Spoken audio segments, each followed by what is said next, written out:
Keeper of the Lost Cities by Shannon Messenger. Chapter 7. Sophie had a shield face as she surveyed her new surroundings. The enormous metal gate in front of them glowed as bright as sunlight, nearly blinding her. "Welcome to Everglen," Fitz said, leading her toward the doors. "What do you think? It's very bright." He laughed. "Here, the gate absorbs all the light, so no one can leap directly inside. My dad works for the council, so he likes his privacy at home. I guess after his stressful morning, it was nice to know she would be safe, but she couldn't help wondering what they were trying to keep out. She doubted King Kong could get past the massive doors. A faint click sounded, and the gate swung inward. A striking figure stood in a small grassy clearing surrounded by the same enormous trees she'd seen glowing along the river in the capital. A floor-length midnight blue cape was fastened across his shoulders with a clasp that looked like a pair of yellow diamond-encrusted wings. He was tall and lean, with the same vibrant teal eyes and dark wavy hair. It was impossible to miss this family resemblance.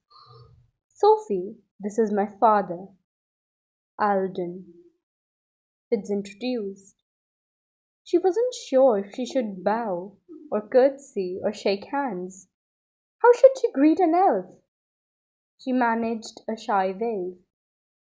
"It's a pleasure to meet you, Sophie," Alden said, with an accent more prominent than Fitz's. "I see." Fitz wasn't kidding about the brown eyes. Most unusual. She could feel her cheeks flush. "Oh, yeah." Alden smiled.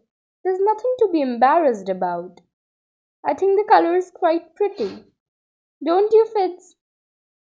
She couldn't look at Fitz's face as he agreed. Her face felt like it might actually be on fire. "Did you tell anyone else where Sophie was?" Fitz asked.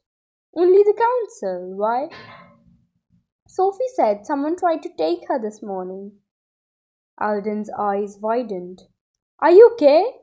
he asked, scanning Sophie like he was checking for an injury. "Yeah, he never got close enough to grab me. He just looked like he wanted to." "Humans," Alden muttered. Actually, Sophie thought he might be an elf. Fitz told him. Father and son shared a look. Then Alden shook his head. "Kidnapping is a human crime. I've never heard of an elf even considering such a thing, much less trying it. What made you think it was one of us?" "I might have been wrong," she said, feeling silly and paranoid. "I just can't remember hearing his thoughts, which has only happened around Fitz. And now you." "Yes, Fitz told me about your telepathy." He reached out to touch her forehead. "Do you mind?"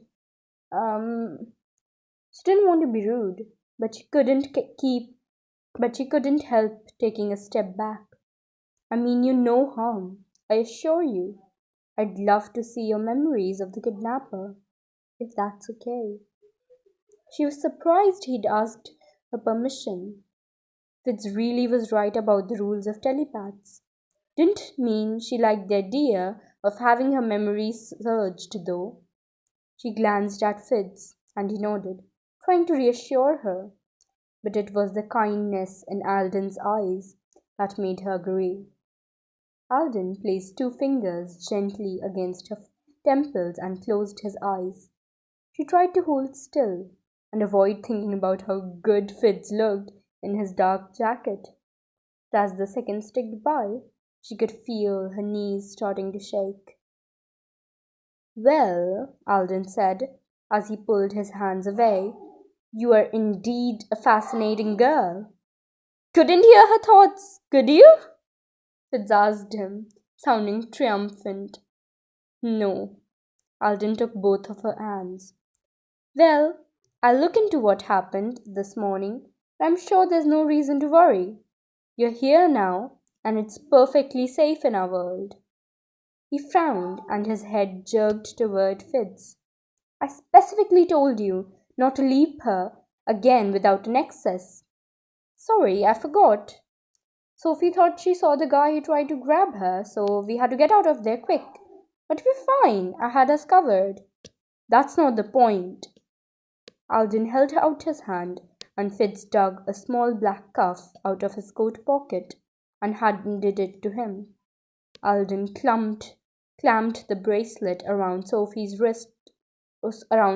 right wrist, twisting until it fit snug. "Is that comfortable?" She nodded, staring at her new accessory. The wide band had a single teal jewel set into the front, a smooth grey rectangle on the back, and intricate symbols etched all around. She blinked when she realized they were letters that spelled out gibberish. It seemed like an odd way to decorate a bracelet, but what wasn't odd about this world? Alden twisted the band again and clicked with finality. "There, all set." What is it?" "A safety precaution. Your body has to break into tiny particles to be carried by the light, and the nexus holds those particles together until your concentration is strong enough to do it for you. Fitz never should have let you leap without one, even with the stressful circumstances." "But Fitz doesn't have one." Sophie pointed to his bare wrist. I got mine off early. My concentration is strong enough for 3 people, which is why we're fine." Sophie's not even a little bit faded, and you know it. "Only fools overestimate their skills, son. You've never had to watch someone fade away. Perhaps if you had, you would be more cautious." Fitz's eyes dropped to the ground. "What does it mean to fade away?" Sophie asked quietly. A second passed before Alden answered, and he looked like he was watching a memory. "It was when you lose too much of yourself in a leap. Your body isn't able to fully reform, and eventually the light pulls the rest of you away, and you're lost forever." Sophie felt goosebumps dimple her skin. Alden cleared his throat. "It's only happened a few times, and we'd prefer to keep it that way." He shot a reproving look at Fitz. Fitz shrugged. "Fine. The next time you send me on a secret mission to collect a long-lost elf, I'll be sure to put the nexus on before I leap her. Here." Alden's lips looked like they wanted to smile as he motioned for Sophie and Fitz to follow him down the path. "We shouldn't keep our guests waiting." Sophie wiped her palms on her jeans and took a deep breath before she followed him down the narrow path lined with trees blooming blue and red and pink and purple, every color of the rainbow. The air was so thick with the perfume of their flowers, it almost made dizzying. A nice change from the smoky air back home. "How exactly does this test decide my future?" "They're testing you to see if you qualify for Foxfire." Fitz paused, like that was supposed to mean something.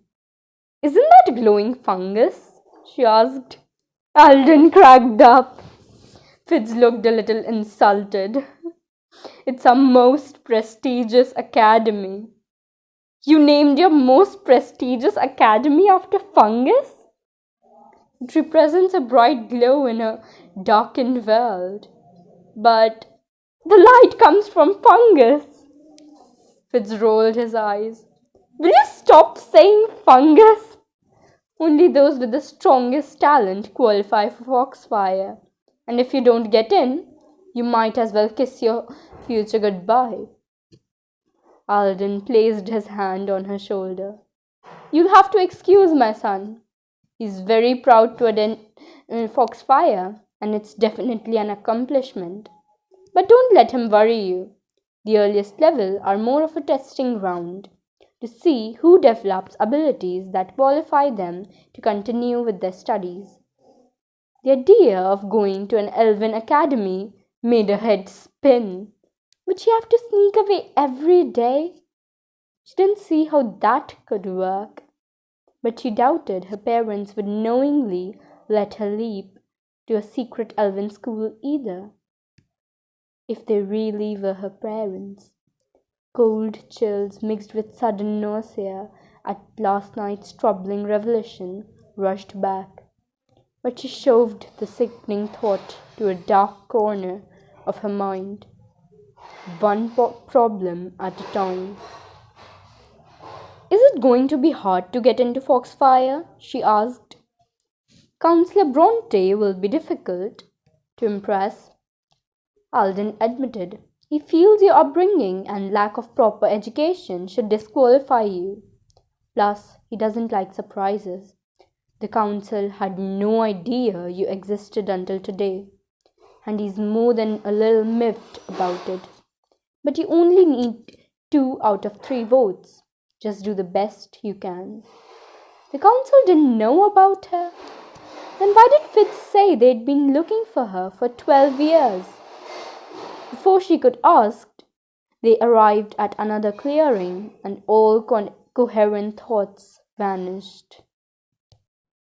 Dozens of squat brown-skinned creatures with huge grey eyes tended a garden that belonged in a fairy tale. Lush plants grew up and down and sideways and slantways. One of the creatures shuffled by, carrying a basket filled with twinkling purple fruit. What? It was the only word Sophie could come up with. I'm guessing this isn't quite how you pictured gnomes, is it? Alden asked. No. These definitely weren't little old men in pointy hats like Mr. Folkley's lawn statues. So you have gnomes for servants? Alden stopped to stare at her. We would never have servants. The gnomes choose to live with us because it's safer in our world, and they help in our gardens because they enjoy it. We are privileged to have them. You'll get your first taste of gnomish produce during lunch, and you're in for quite a treat. She watched a gnome dig slimy yellow tubers that looked like giant slugs out of the ground. She hoped none of those was on the menu. She peeled her eyes away from the strange scene as Alden led her out of the garden to a meadow with a house in the center, one so large, so elegant, she couldn't believe anyone could call it home. Part castle, part manor, it was made almost entirely out of intricately cut crystal, and among the numerous turrets and gables rose a tower that resembled a lighthouse. They passed through 2 massive doors made of braided silver and entered a round foyer. It sparkled like a prism in the sunlight. This way, Alden said, taking her hand and bringing her down the widest hallway, lined with fountains that spouted streams of colored water over their heads. The hall dead-ended at a pair of doors encrusted with a jeweled mosaic, 2 diamond unicorns racing across a field of amethyst flowers. Sophie couldn't help wondering just how rich Fitz's family had to be to live in a place like this. Though everything she'd seen in the elven world spoke of wealth, it felt very intimidating. Alden squeezed her hand. You have nothing to be afraid of. She tried to make herself believe him as Fitz pulled the doors open and led them into a formal dining room. Sheer silk curtains covered the glass walls. drawing the eye up to an enormous chandelier, a waterfall of long shimmering crystals that hung over a round table set with domed platters and fancy goblets. Three figures in jewel-encrusted circlets rose from the plush, throne-like chairs surrounding the table. A second too late, Sophie realized she should have courtesied, not that she knew how. She stared at the silver capes, fastened at the base of their necks with clasps that looked like glowing golden keys, and felt horribly undressed. Everyone wore jewels and lush fabrics, except her and Fitz, and he was in disguise. Counselors, this is Sophie Foster, Alden introduced with a quick bow. Sophie, this is Kenrick, Orelai, and Bronte. Kenrick was built like a football player, with wild red hair and a big toothy grin. Orelai looked like a fairy princess, rosy cheeks and long golden ringlets. And then there was Bronte. As Sophie met his cold gaze, she could see what Alden meant about Bronte being hard to impress. He was smallest of the three, with cropped brown hair and sharp features. He wasn't bad looking, but there was something strange about his appearance she couldn't put her finger on. She gasped when she realized what it was. What? Bronte demanded. 5 pairs of blue eyes focused on her, and she stared at the floor as she mumbled, "Sorry, I was surprised by your ears." "My ears!" Bronte repeated, confused. Fitz's whole body shook with laughter. Sophie squirmed as one by one the others joined him. Bronte did not look pleased at all to be left out of the joke. "I think she's surprised that your ears are pointy," Alden finally answered. "Our ears change shape as we age. Eventually, it will happen to all of us." "I'm going to get pointy ears." Her hands darted to her head like they might have already transformed. "Not for a few thousand years," Alden promised.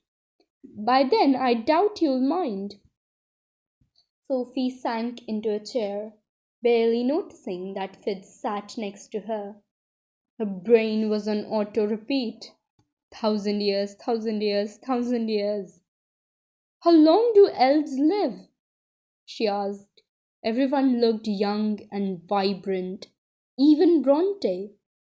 "We don't know," Kenrick said, scooting his chair a touch closer to Orlai's than he really needed to. "No one's died of old age yet." Sophie rubbed her forehead. It actually hurt her brain trying to understand this. "So you're saying elves are immortal?" "No," a trace of sorrow hid in Alden's voice. "We can die, but our bodies stop aging when we reach adulthood. We don't get wrinkles or grey hair. Only our ears age." He smiled at Bronte, who glowered back. "Bronte belongs to a group we call the Ancients, which is why his ears are so distinct. Please help yourselves," he added, pointing to the domed platters in front of each guest. Sophie uncovered hers and fought to hide her grimace. Black strips and purple mushy glob didn't exactly scream, "Eat me." She forced herself to take a bite, stunned when the purple goop tasted like the juiciest cheeseburger ever. "What is this stuff?" "That's mashed carnissa root. The black strips are umber leaves," Alden explained. Sophie took a bite of unbelief. Tastes like chicken. You eat animals? Fitz asked in a tone that would have made more sense if she'd said she ate toxic waste. Fitz nodded, squirming when Fitz grimaced. I take it elves are vegetarians? Everyone nodded. So she took another bite to hide her horror. It wasn't that she liked eating animals, but she couldn't imagine living off only vegetables. Of course, if the vegetables tasted like cheeseburgers, maybe it wouldn't be so bad. So Sophie, Bronte her name sneered her name like it bothered him to say it. Alden tells me you're a telepath. She swallowed her mouthful. It sank into her stomach with a thud. It felt wrong, discussing her secret so openly. Yes, she'd been reading minds since she was 5. Isn't that right, Sophie? Alden asked when she didn't respond. She nodded. Kenrick's and Orlai's jaws dropped. That's the most absurd thing I've ever heard, Bronte argued. It's unusual, Alden corrected. Bronte rolled his eyes as he turned to Sophie. Let's see how good you are then. Tell me what I'm thinking. Sophie's mouth went dry as everyone went silent, waiting for her. She glanced at Fitz, remembering his warnings about the rules of telepathy. He gave you permission, Fitz told her. She nodded, taking a deep breath to stay calm. Apparently, the test had begun.